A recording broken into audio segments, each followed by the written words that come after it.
Good afternoon. I'm Tom Cadigan, Associate Director of Alumni Relations, and I'd like to welcome you to today's Lunchtime Learning webinar event. This is the first in a series of 2 spring semester web-based presentations that feature Holy Cross professors discussing their area of expertise and research. We're thrilled to have Robert Bertin, Professor of Biology here at Holy Cross, joining us today for a talk entitled Climate Change, a Scientist's Perspective, a very interesting topic, especially based on the response to this webinar. Professor Bertin holds a Ph.D. from the University of Illinois and is an expert on ecology and evolutionary biology of higher plants. We're so happy to have him join us today. We'll be together for just over 60 minutes, a great opportunity to relive your Holy Cross classroom experience. Professor Bertin will speak, and then we'll take questions from you, our listeners, for as long as time allows. I encourage you to submit questions throughout this presentation by checking out the question function located on your webinar toolbar to the right. Thank you for joining us. And now, it's my pleasure to turn things over to Professor Robert Bertin. Thank you very much for that introduction, Tom, and welcome to you all out there. It was great to see the number of people signed up and also being able to recognize some names of former students, so welcome.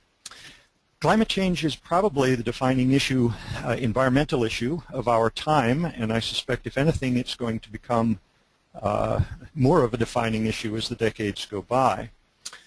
I should say right off the bat that I'm not an expert on climate change. I am an ecologist, but I mostly study plants, as Tom indicated.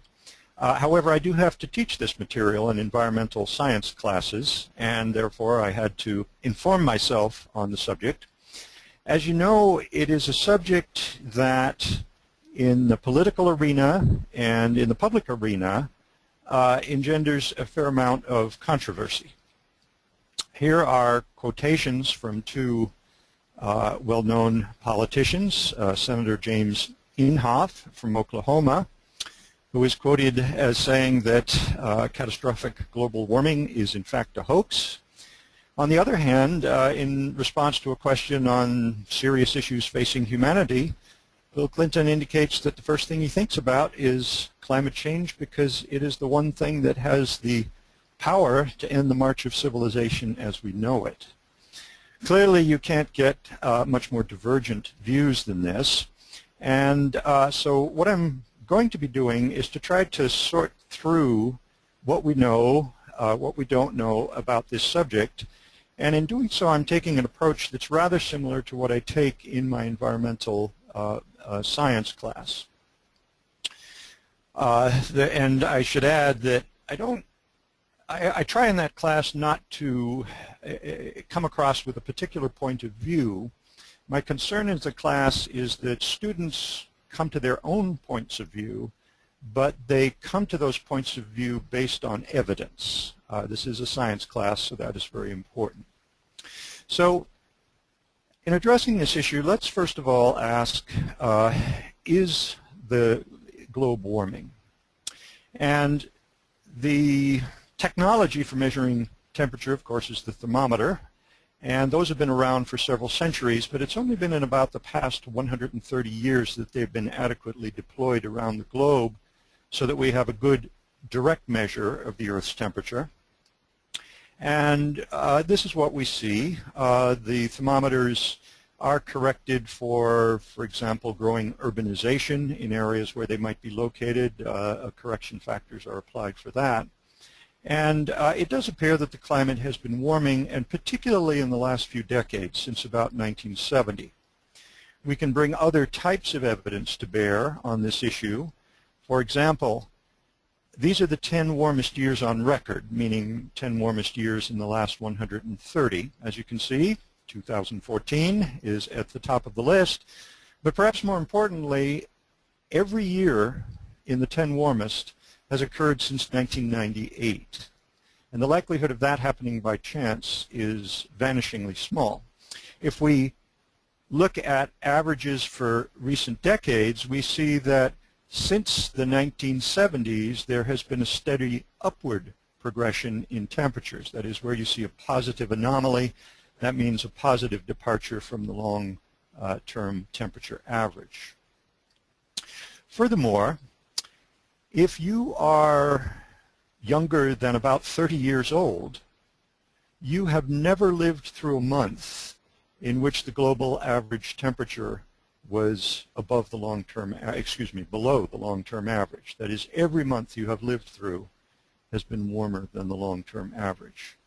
So again, the likelihood of this happening by chance is vanishingly small. So the science on the issue of temperature increases is in fact settled. The surface of the Earth is warming over the past century, and this is particularly evident in the past roughly 30, 40 years. Now, the more challenging question is, what is the cause of this warming? And one sometimes hears statements like there is no proof that human activities are increasing the global temperature. And that statement is worth examining because of the word proof. What actually constitutes proof? To a scientist, the strongest standard of proof would be to run a controlled experiment. Of course, we're unable to do this, having only one globe, and so we have to seek other approaches here. And I should add that this is not unique to climate science at all. There are many other sciences where we cannot do experiments. For example, many questions in evolution, in biogeography, in meteorology and geology cannot be answered experimentally. And so the approach that we take in these cases is to enumerate all possible causes and then see which one fits the evidence the best.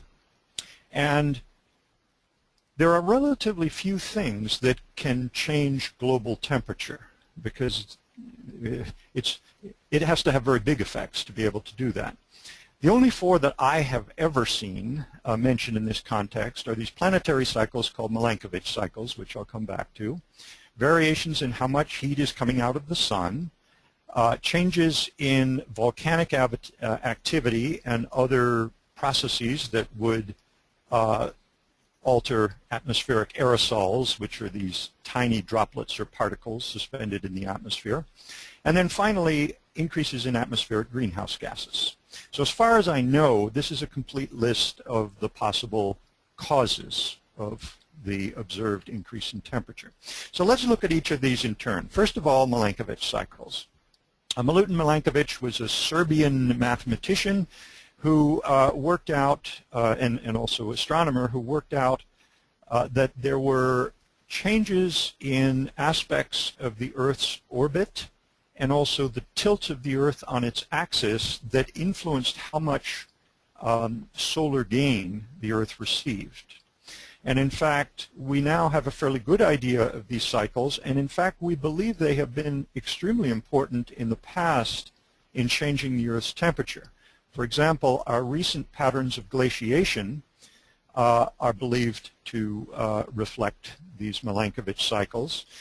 This plot is a plot of the Earth's temperature. We're starting at 450,000 years ago over here on the left side and going up to the present on the, 450,000 years ago on the right side, going up to the present here. And you'll notice there's been a fairly regular progression of increases in temperatures followed by rapid decreases, increases, rapid decreases, and so forth. However, when you get up to the recent years, you find there's been a rapid increase, but we should actually be in a downward phase here, and we're not.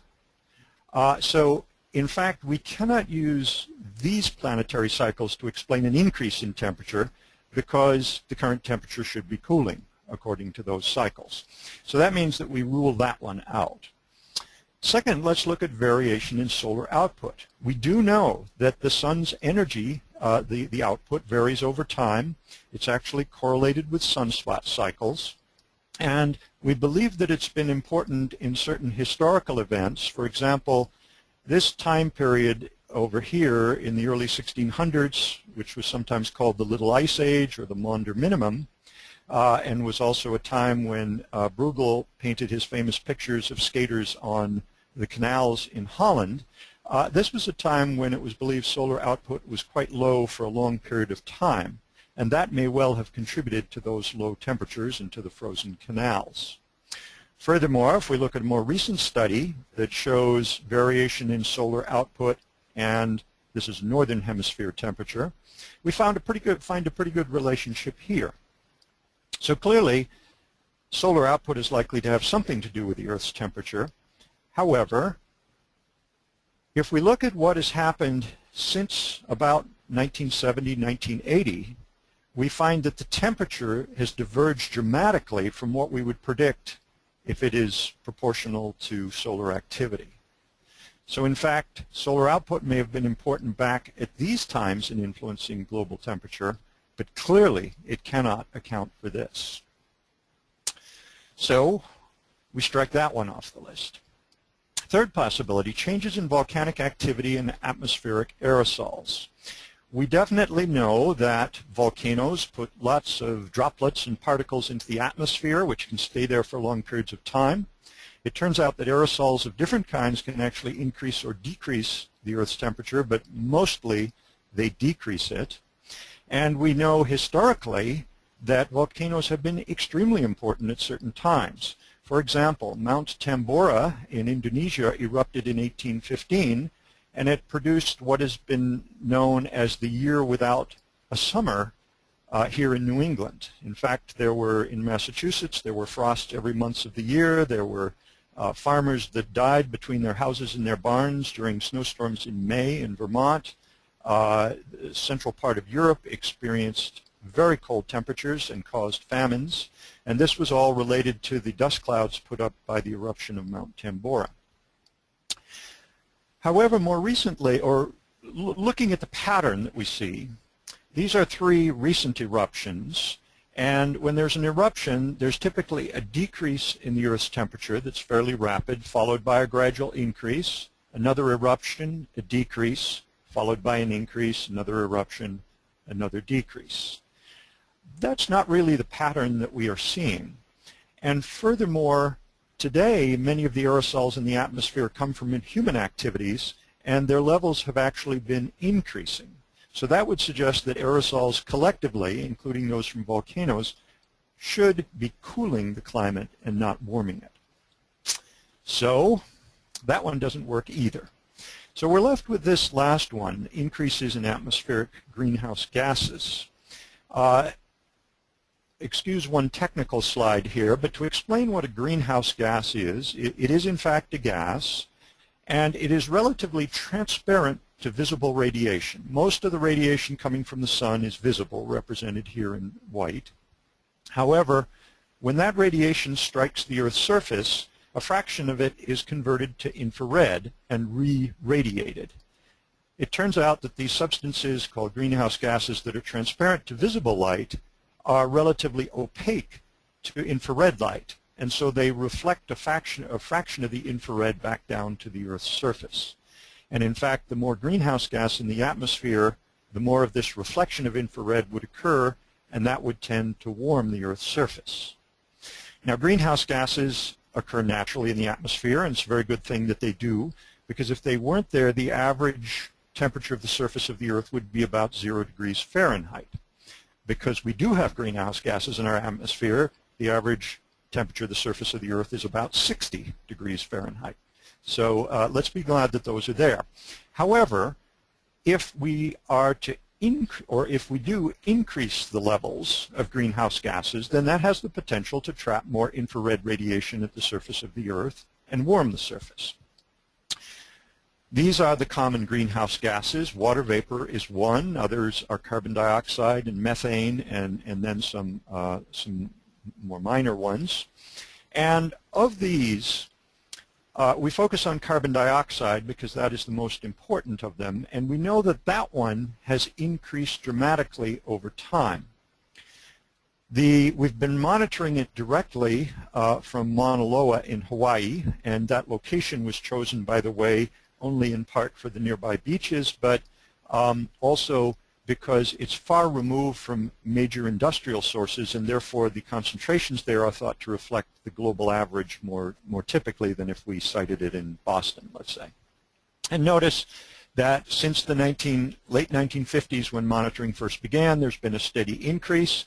In fact, in December of this year, there were 399 parts per million in the atmosphere.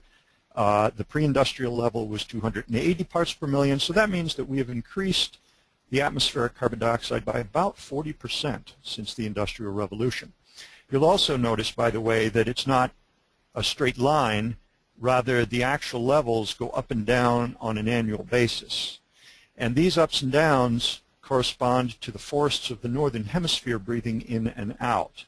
Photosynthesis takes up carbon dioxide, and so the lowest levels of carbon dioxide are at the end of the summer period of photosynthesis, in the northern hemisphere, that is. And then the levels go back up as the photosynthesizers shut down, and they reach their highest levels in about April or May. And in fact, April or May of 2015 will show a level that's approximately 401, 402 parts per million. That increase in carbon dioxide in the atmosphere is related mostly to fossil fuels, but some amount is due to deforestation and other changes in land use. Now, a question of interest is how unusual are our present levels of carbon dioxide. Whoops, one more slide first. This slide simply shows that the rate of increase in carbon dioxide is accelerating. If we look at long-term patterns, we see we are over here, up around 400, and these data come from little bubbles of gas, atmospheric gas, trapped in ice that have been extracted from ice cores, and you can see that the current levels of carbon dioxide are far higher than they have been for at least 650,000 years, and in fact, we believe probably higher than they've been for over 1 million years. So current CO2 levels in the atmosphere are in fact very unusual. So we've looked at 3 causes that are not consistent with the evidence, and we have one cause that is consistent with the current evidence, in that we have both a mechanism by which increases in greenhouse gases can increase global temperatures, and we also have evidence that greenhouse gases are increasing. And I should add that this is true not only of carbon dioxide, but also of methane and several of the other greenhouse gases. In fact, scientists have tried to put all this information together to estimate the contribution of various factors to the observed warming, and you see that greenhouse gases over on the left are by far the biggest positive contribution. The aerosols actually have a negative contribution. Solar irradiance, that is solar output, actually has a small positive contribution, but look how small it is compared to the size of these contributions by the greenhouse gases. And so the overall, the net anthropogenic component, that is these things minus these things, is illustrated here. That corresponds to 1.5 watts per meter square. If you have one of those tiny Christmas tree bulbs, incandescent, those might have about half that wattage. And so it's as if we put one of those little Christmas tree bulbs on every couple of square meters of the surface of the globe over the complete surface of the globe. And that would be the amount of heating that we have had.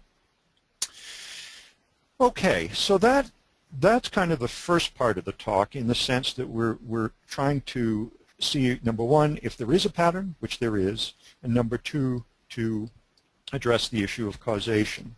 Certainly in all of the material I've reviewed, I have not seen a single other consistent explanation, that is an explanation consistent with all the evidence that anyone has provided. And so you perhaps have heard the expression on some parts that the science is settled.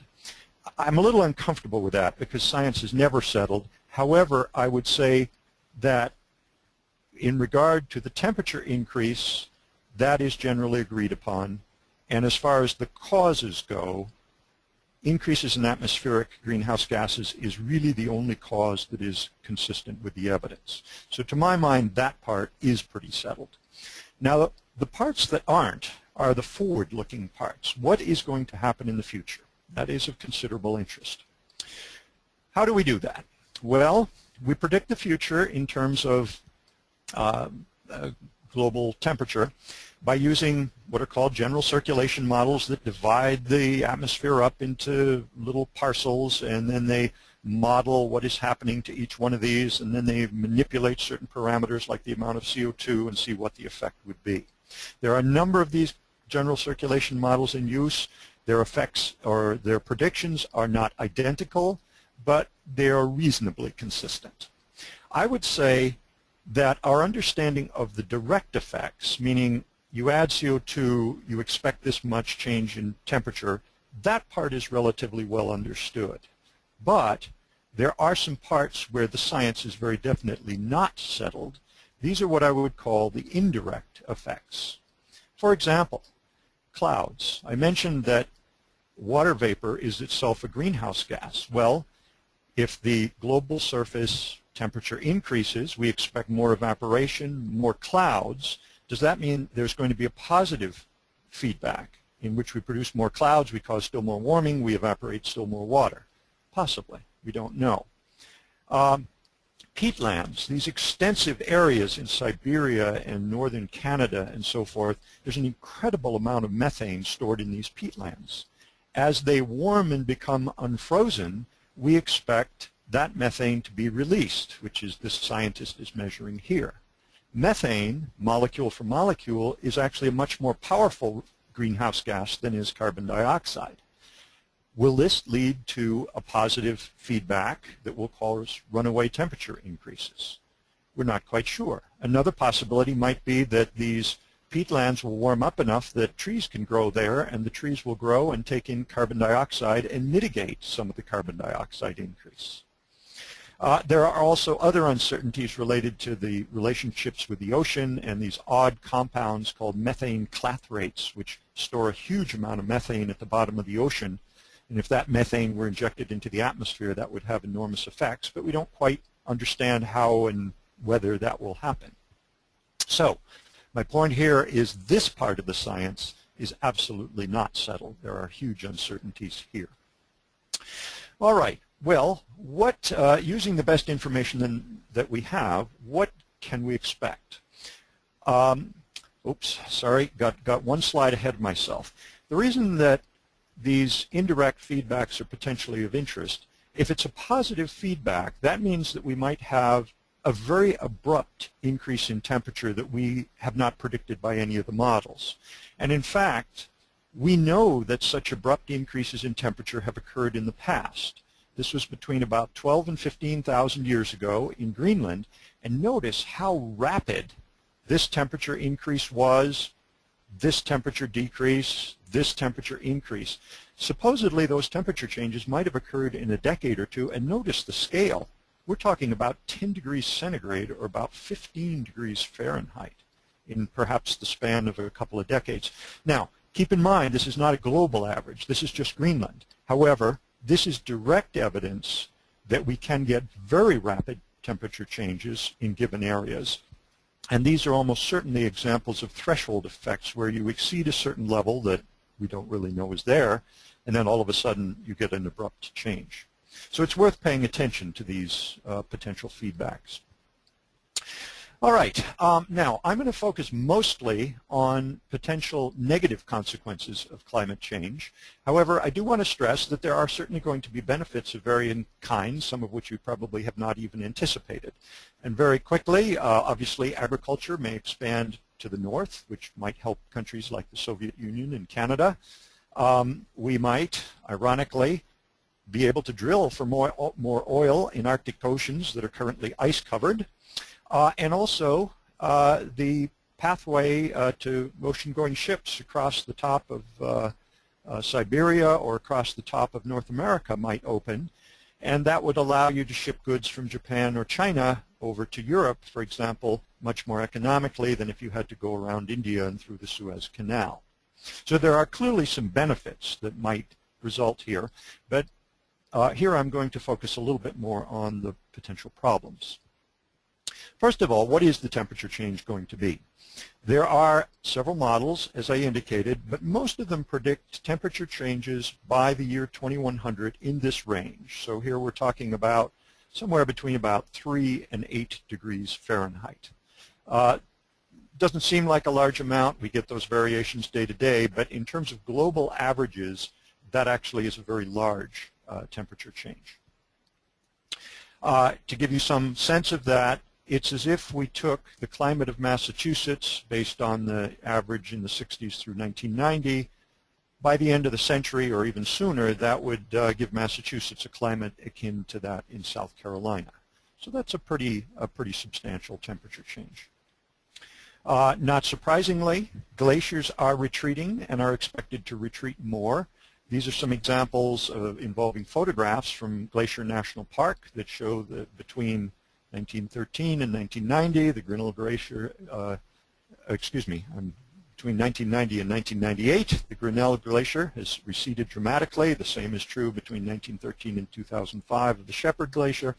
In fact, I would suggest if you want to see the glaciers of Glacial National Park, that you should probably do it in the next decade or so, because I think quite possibly in my lifetime they will all be gone.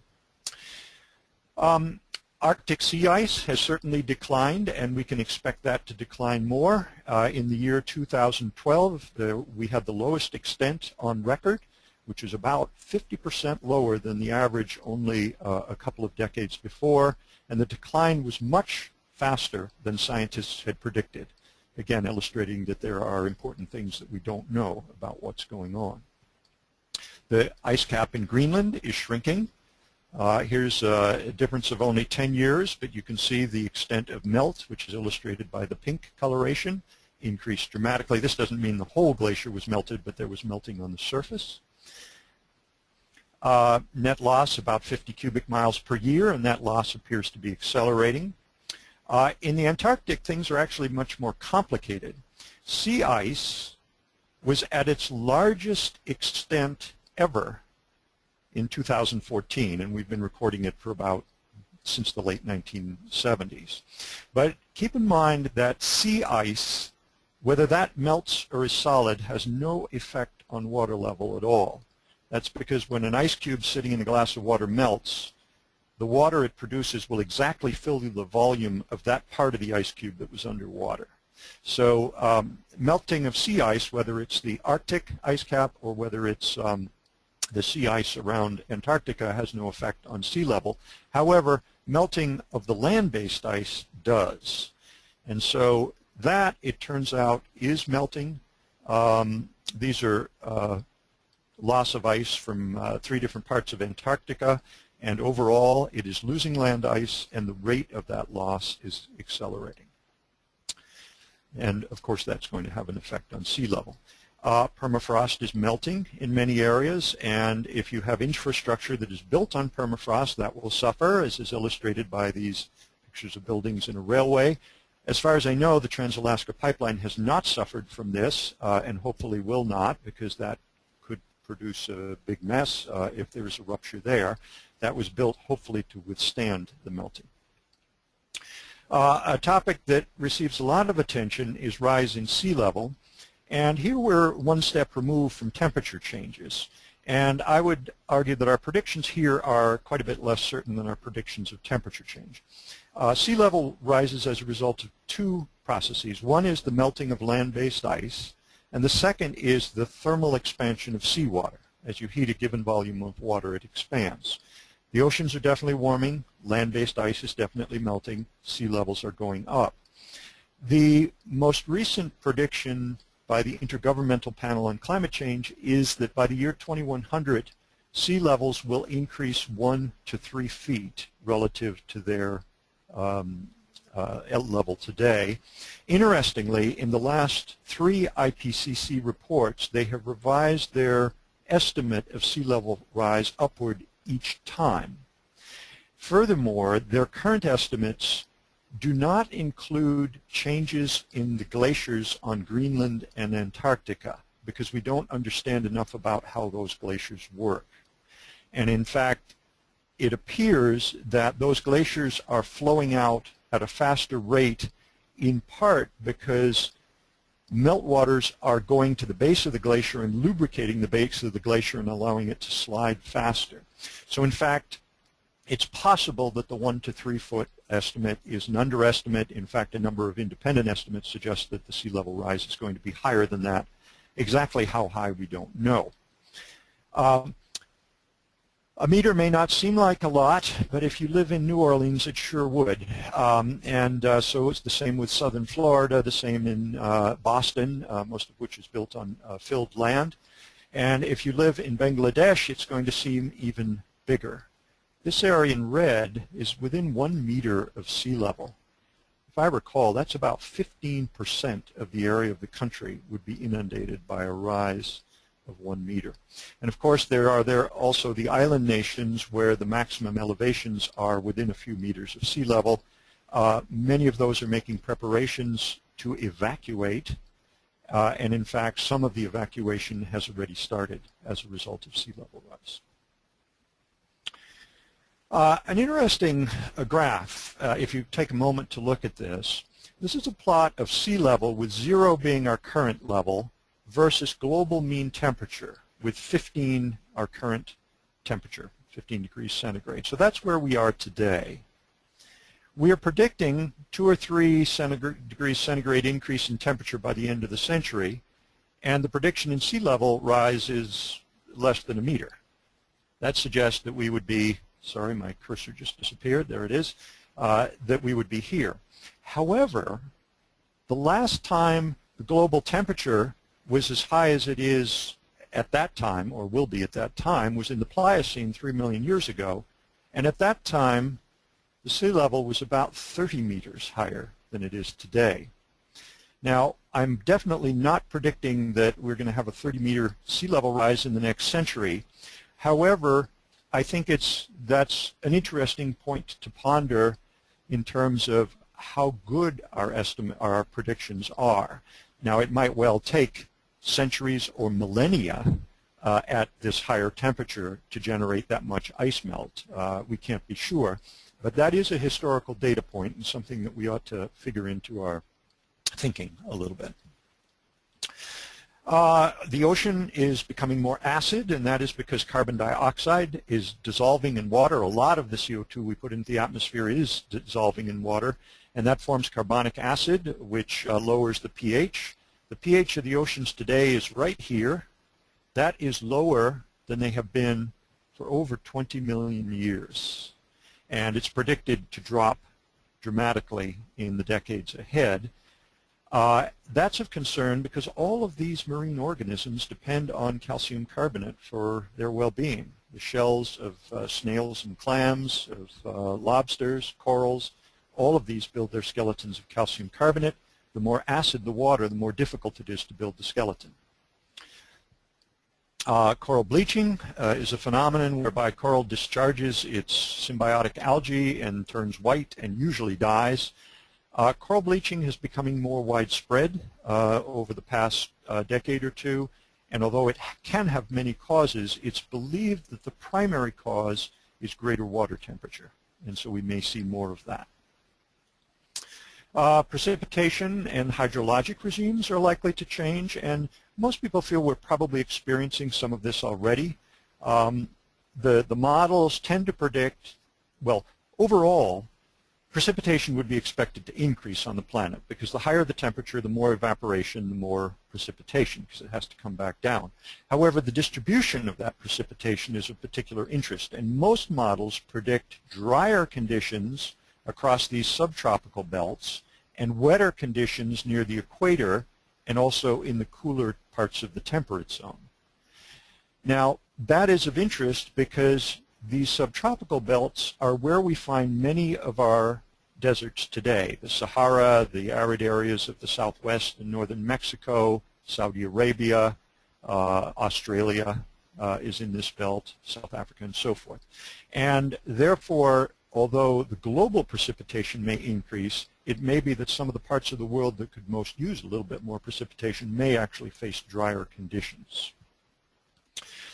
In the United States and in Canada, the predictions vary with the different models. But the suggestion is that mostly this area in the southwest and the west is going to get drier. And of course, that's part of the country where water is at a premium already. In the northeast, it appears that precipitation has increased a little bit in the past century. That is, most of the bigger dots represent, the red ones represent increases, and those are most prevalent here. So here we seem to be increasing in precipitation, but in other parts of the world, and I'll get to California in a moment, it's been decreasing. In terms of hydrologic regimes, patterns of floods and droughts are certainly going to change, influencing crop production and so forth. The availability of water from glaciers and winter snowpacks would be expected to decrease. And in that regard, California is of particular interest because they depend a lot on this snowmelt water. This is a visualization of the current snowpack, or of recent years. The prediction is by 2050, the snowpack may look like this. And in fact, I'm sure you're well aware that California has been going through a drought. In fact, in October, 98% of the state was classified as being in extreme drought. And this reservoir changed this much in 3 years. This is the same bridge. They've had a little rain this winter, which is helpful, but what they really need is huge snowpacks, and it's not clear that they are getting those. Does storm frequency change as a result of climate change? There's a general theoretical reason to believe that it will, because storms like hurricanes, of which this is an example, are basically mechanisms of transferring heat from the equatorial latitudes to the temperate latitudes. Therefore, the warmer the equatorial latitudes, the more heat that there is to transfer, and we would expect either more frequent storms or more intense storms or a greater heat transfer in some other way. One study that looked at Atlantic hurricanes found that Category 1, 2, and 3 hurricanes did not appear to have changed very much in time, but the intense ones, the 4s and 5s, appear to have increased dramatically in time. This is still, I think, open to discussion and debate because we know that there are also some shorter-term cycles that can influence the intensity of hurricanes. And this, of course, was an outcome of Sandy. Sandy was barely even a hurricane, but even such a small storm can have very big effects if it hits the right place at the right time. Agricultural effects are likely to occur. This is some data from Canada that's suggesting that growing of corn is increased dramatically as a result of warming already. On the other hand, this graph here suggests that we might not be growing a whole lot of wheat in the United States in decades ahead. Both the U.S. and Canada are in a position to adapt to many changes better than most other nations because we are very wealthy. What may be of more interest is what is going to go on in some of these semi-arid parts of the world where their capacity for adaptation is much more limited. Another concern is that warming of the climate may increase the spread of tropical and subtropical diseases towards the temperate regions. And there is some evidence that that is happening. Certain diseases have cropped up recently in Italy, for example, that have not been seen in many decades. This one over here, chikungunya fever, also has become very widespread in Latin America for some reason that may well have nothing to do with climate change. And is of considerable concern. Also, some of you may have heard that dengue fever, which we think of as a tropical disease, made an appearance in Key West a few years ago, and so we now have mosquitoes infected with dengue in the Key West area, and which might give it a foothold in the United States. So we might expect some spread of those sorts of diseases of malaria and so forth. We would also expect losses of some species, shifts in ranges of other ones. This golden toad is from Costa Rica, the cloud forests in Monteverde, and no one has seen one for about 30 years now, and it's believed that those have gone extinct as a result of the drying of the cloud forests. The polar bear tends to be a poster child because it depends on this sea ice, and if the sea ice melts, the polar bear is going to have a tough time making a go of it. much of the attractiveness of the New England landscape in the fall owes to sugar maple. This is a prediction of what might happen with the range of sugar maple, which is here in yellow, will disappear or will move north to this area that's blue. And if this is correct, in about a century, most of New England might not be suitable for growth of sugar maple anymore. So there are many, many examples of this type that could be given. And I pulled out one slide from my own research where I was looking at the distribution of plants in Worcester County, which is represented here. And I did find that the northern species were more likely to be decreasing than the southern species. Northern species more likely to be decreasing, southern species more likely to be increasing. And this is an example of a northern species in Worcester County called twinflower. Historical records include every circle here. The recent records, that is the last couple of decades, include only these solid circles. So this appears to be a species that is retreating from the southern part of its range. And if these data are sound, which I believe they are, this could be sort of an early fingerprint of climate change in the local flora. Now, I'm going to wrap the talk up here fairly soon. I did not want to, I wanted to give you a fairly exhaustive kind of array of the possible effects, but I don't want to leave things in terms of gloom and doom. In terms of combating climate change or addressing the issue, what can be done here? The first issue, very clearly, is that we have to inform ourselves about the issues, and as a country, as a society, I think we have to come to some agreement on what the major issues are. And here I would say that it's very important that we keep policy and science separate, and I'm afraid in the past and today they're often not kept separate. People adopt certain political viewpoints and then they use those viewpoints as a way of interpreting the science. What I would like to see is the science interpreted on its own merits based on evidence, and when we agree on what that shows, then we still have very, very important decisions to make. If we decide that predictions of sea level rise are accurate, then what should we be doing with low-lying areas, for example? Should we be building seawalls, for example? Should we be abandoning certain areas? Should we be making other policy decisions? And those clearly are important decisions that we must all make together, and there are no single right answers to those kinds of questions, unlike the science. In any event, once we kind of come to a general agreement on the issues, then what can we actually do? Well, since 80% of an increase in CO2 is related to fossil fuel use, obviously we're going to have to start there. And that may involve a suite of things. We may rely more on renewable energy like wind or solar. Certainly energy conservation is likely to be a very big part of that, hybrid vehicles or other types of vehicles, LED lights. And an interesting question here is whether we should be going into nuclear power. Nuclear power has essentially no effects in terms of climate warming. On the other hand, it has its own difficulties, such as currently no repository for high-level radioactive waste in the United States. But at least that, I think, has to be part of the discussion. Then we may actually be able to prevent the release of carbon dioxide by burning fossil fuels, but somehow injecting it into the ground. The technology for this is not yet well developed, but I think we should be looking into that. We might be able to capture and sequester carbon dioxide. Growing forests obviously take up carbon dioxide as photosynthesizers, and there's been some quite interesting work suggesting that we may be able to form carbon into forms certain kinds of charcoal that we can incorporate in the soil, which is a fantastic soil amendment, and actually greatly reduce the rate at which it enters the atmosphere. So things like that might be worthy of exploration.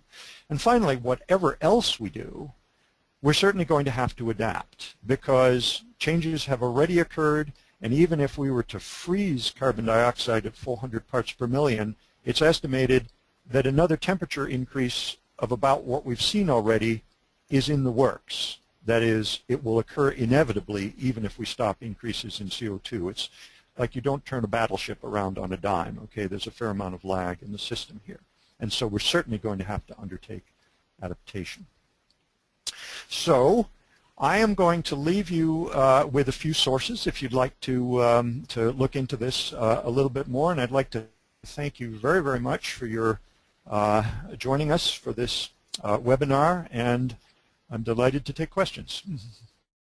Well, as Professor Bertin catches his breath after that wonderful presentation, I do want to remind all of you to continue to submit your questions. Clearly there's been a lot of interest in this talk because the question board has been lighting up throughout. So if Professor Bertin's ready, we'll delve right into the Q&A. One question that's been very common today is, how do scientists know for certain what climate and what temperature has been for long periods of time, going back thousands of years, millions of years if possible? Could you talk about that? There's been a number of questions about that. It's a very good question. As I mentioned, good thermometer measurements only go back less than 150 years.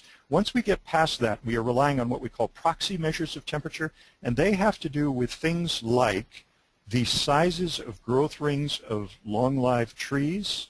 They also have to do with certain patterns of isotopic deposition in the skeletons of corals and several other kinds of things. And so they're indirect measures, and therefore they certainly are less certain than our more recent measures. But in many cases we have several independent lines of indirect measures that give us a more or less similar answer, and so we believe we have reasonable confidence in the results of those. An historical question, and there have been a couple of these.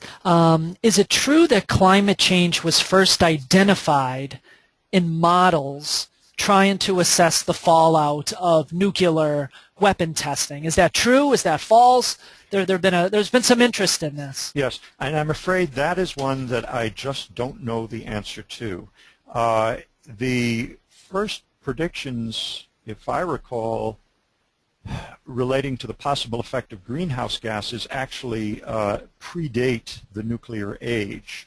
But it may well have been that there was some important modeling done at the time of the nuclear, when we started to develop nuclear capabilities. And in fact, I do recall that at that time the concern was what would happen if there was a major nuclear exchange, the so-called nuclear winter scenario.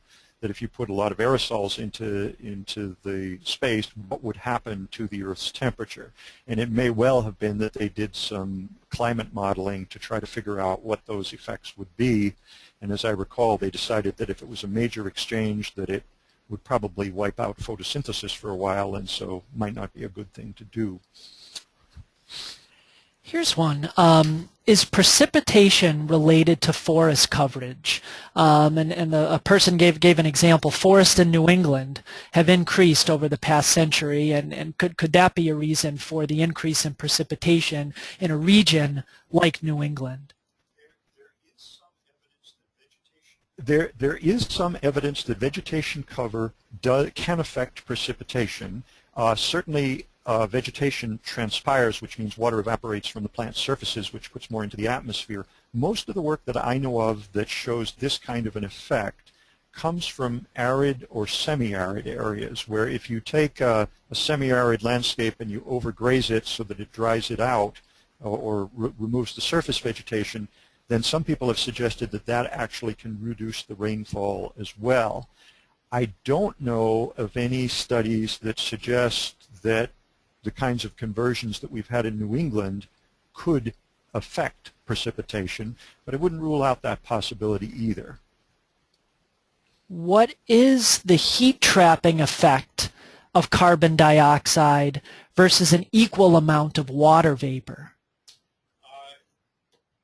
So essentially the question would be, is it better to have one molecule of water or one molecule of CO2 in the atmosphere? And I don't know the answer to that.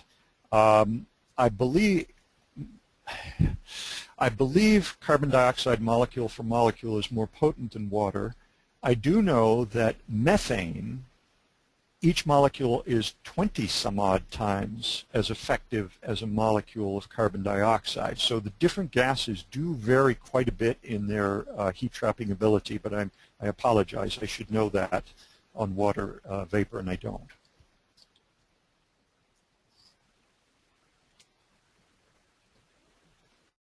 We got a couple of other questions. It's heating up. We got a lot of interest here. Can you discuss the argument that recent temperature rise is less than predicted by climate models, while carbon dioxide has increased as expected? Yeah, there's been some discussion recently. I've heard statements made that the increase in Earth's temperature stopped in 1998 and that it's been fairly level since that time. Now, a question one might ask there is why pick 1998 as the starting date? And it turns out that 1998 had a really high temperature. And so if you pick arbitrarily a year with a very high temperature and then look what's happened since that time, it may not appear to be an increase, but if you picked, say, 1997 as a starting date, you might have an increase. In fact, if you take an average for the decade of the 90s, the temperature was lower than in the decade of the 2000s, and the temperature there, I believe, was lower than in the decade starting with 2010 or 2011. So the overall rate of temperature increase seems to have moderated a little bit, but it's unclear that that's more than a very temporary blip. What was kind of interesting about 2014, which, as I mentioned, is the highest temperature on record, is that that occurred in a year where there was no El Nino. It turns out El Nino years tend to be warmer than other years, and 1998 came on the tail end of one of the most powerful El Ninos we've had. So 2014 was particularly interesting because it was the highest temperature despite the lack of El Nino. And what will be interesting to see is what happens in the next year where we do have strong El Nino. So the general pattern of temperature has been up. Carbon dioxide has been continually up.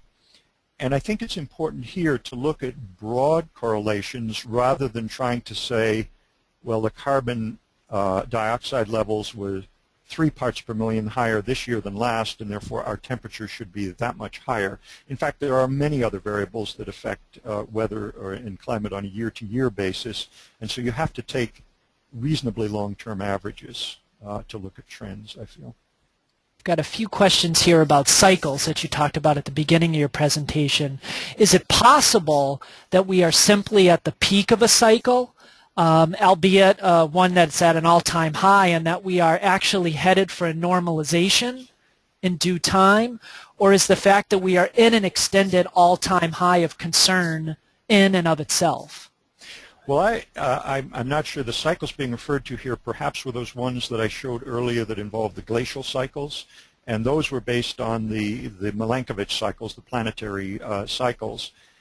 In fact, though, according to that cycle, we should be in a cooling phase. And so the fact that the temperature is warming, despite the fact that we have this other variable, the Milankovitch cycle, cooling us, means that what we're seeing is even more unusual than it would be otherwise. So obviously, you know, climate is extremely complex, but of the things that we understand, Milankovitch cycles suggest we should be cooling. Aerosols suggest we should be cooling because we're putting more into the atmosphere.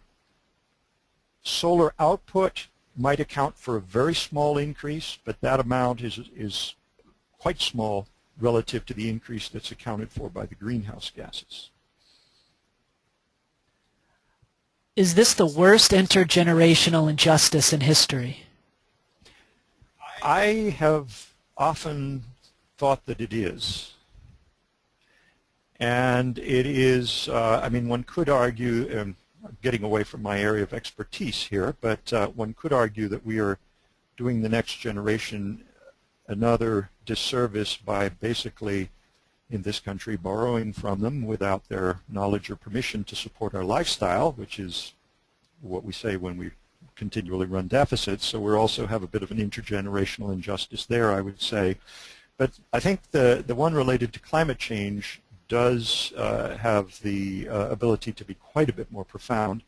And one could also argue here that there's a very strong injustice in the sense that the countries that have contributed to the majority of the problem, which include the United States and today, of course, China and other major industrialized countries, they may not be the ones to experience the most severe effects of the problem.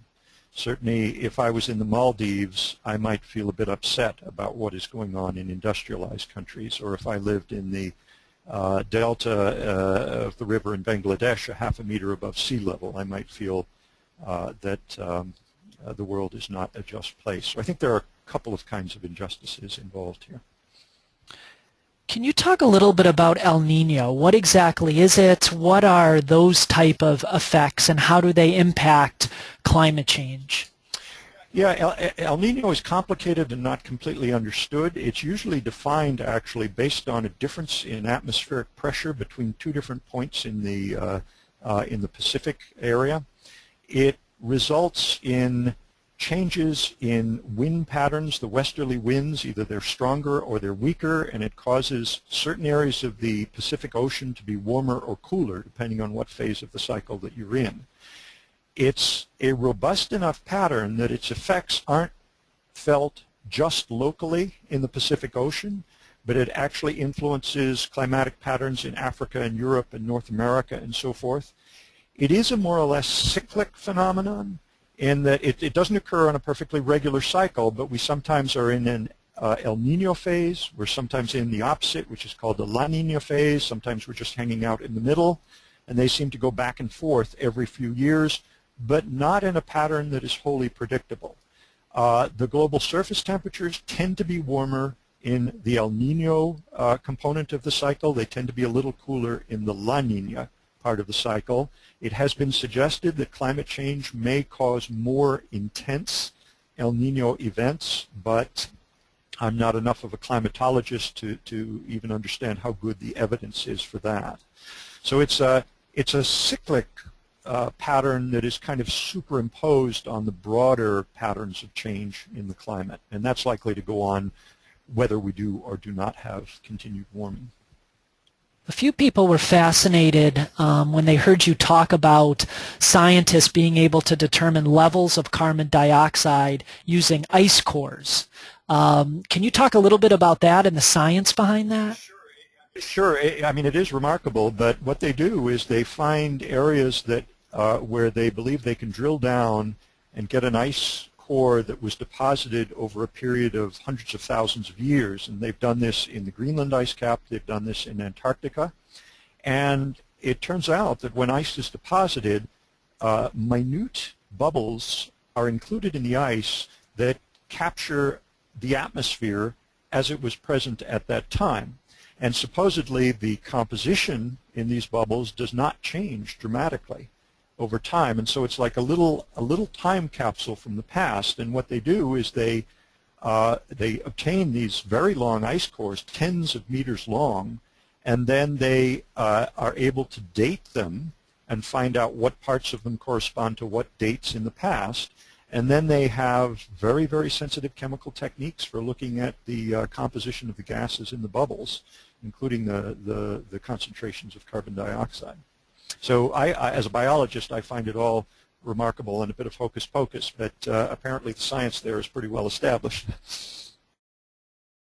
Now we understand that climate change has political agendas as well, and a few people are talking about how opponents of global warming point to science as disproving the theory, and they're wondering what type of science are they referring to.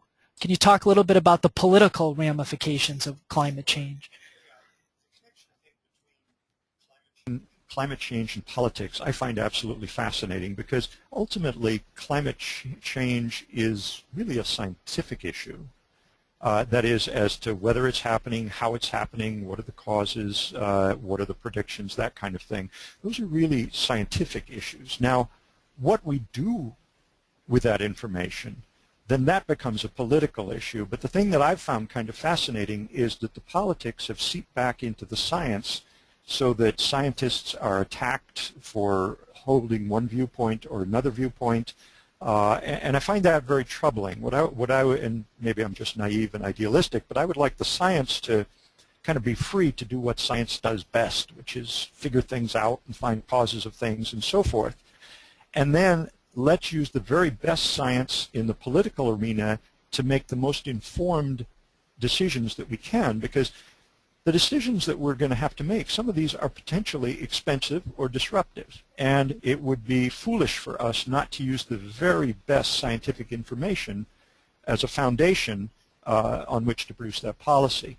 Now, the mentioning of scientists citing, that is, what are called climate deniers, for lack of a better word, climate change deniers, do cite scientists of various kinds.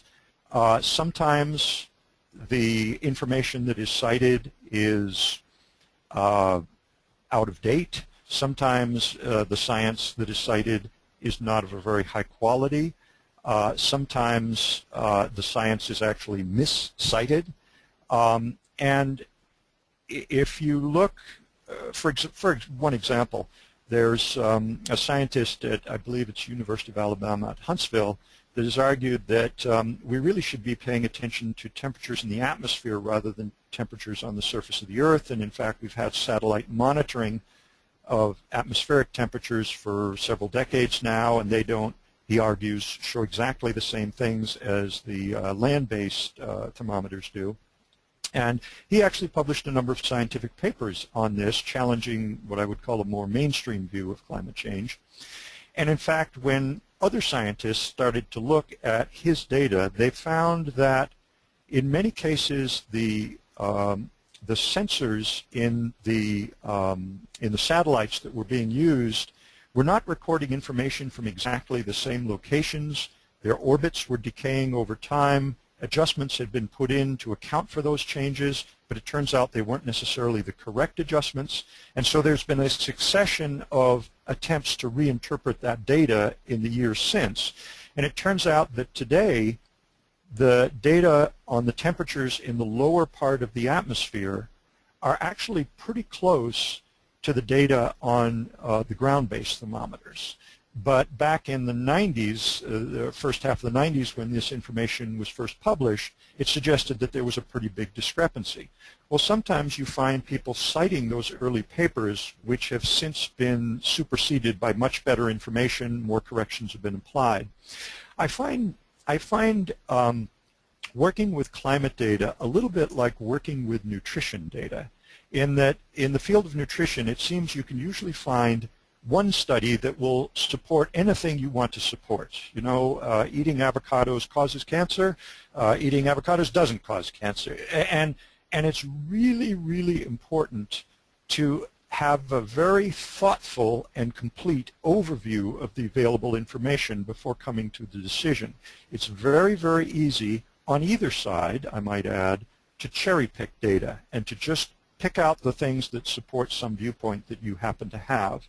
And I think we have to be scrupulously careful to avoid that kind of thing. And sadly, I sometimes see cases among various people, bloggers, talk show hosts, politicians, where they're being very, very selective in the data that they take to the point of giving an incorrect impression of the scientific reality.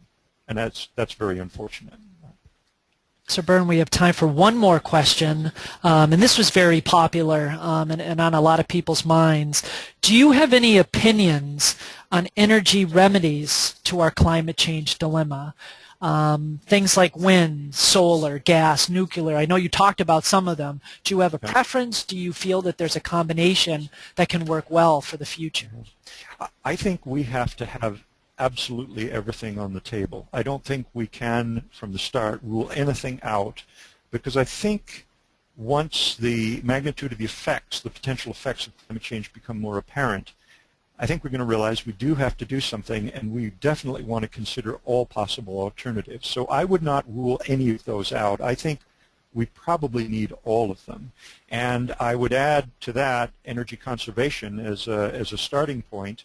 I mean, if you look at, for example, average fuel use of cars in the United States compared to average use in Europe, another industrialized area, we use substantially more gasoline per mile driven in this country than they do in other areas. And there are many, many areas like that where we could undertake conservation very, very readily.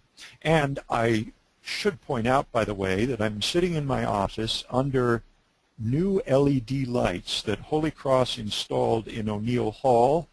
And talking to the physical plant, they said that they suspected that these would pay for themselves in reduced energy use within 3 or 4 years. They use half as much energy as the lights they replaced, which were fluorescent, and the light that they deliver is actually brighter.